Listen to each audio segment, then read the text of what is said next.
Depuis ce jour où le démon du marigot l'avait attaqué et où le collier magique de sa grand-mère l'avait sauvé, Amina tentait de tout oublier.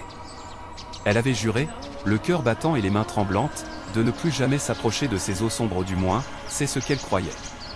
Car la vie à Koulou avait repris son rythme, mais quelque chose d'indéfinissable planait autour d'elle, comme une ombre silencieuse. La nuit, alors que tout le village dormait, Amina entendait dans ses rêves la voix étrange qui l'avait effleurée au bord du marigot. Cette voix murmurait des choses envoûtantes, lui promettait la connaissance de secrets anciens, la force, voire le pouvoir de guérir ou de voir l'invisible.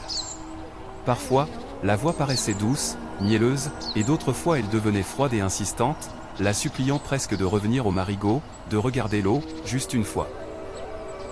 Amina se réveillait en sueur, la gorge serrée par la peur, luttant contre la curiosité entêtante qui montait en elle.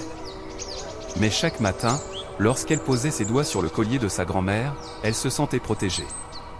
Ce bijou, qu'elle ne quittait jamais depuis l'incident, la rassurait et l'empêchait de céder à ses voix. Pourtant, l'angoisse grimpait chaque jour un peu plus dans son cœur. Un matin, alors que le soleil s'étirait sur Koulou, Amina voulut toucher machinalement son collier, mais ne le trouva pas. D'abord incrédule, elle retourna ses draps, fouilla chaque recoin de sa case, chercha auprès de sa mère, interrogea même le vent qui passait entre les huttes du village. Mais rien. Le collier avait bel et bien disparu.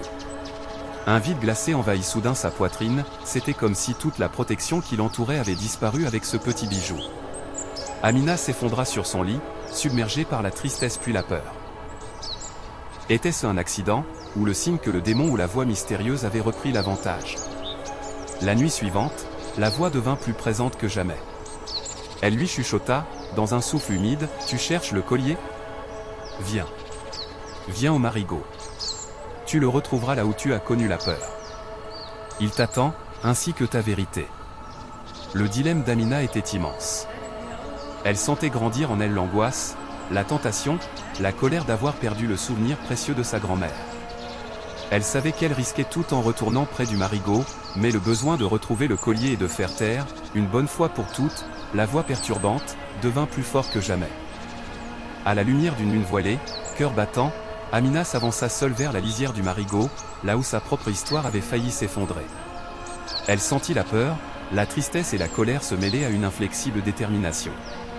Sa quête du collier allait devenir le plus grand combat qu'elle ait jamais mené contre la nuit, contre elle-même, et contre la voix des anciens démons du marigot.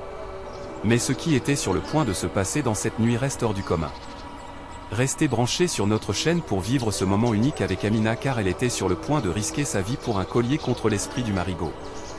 Laissez un like et abonnez-vous pour le prochain épisode.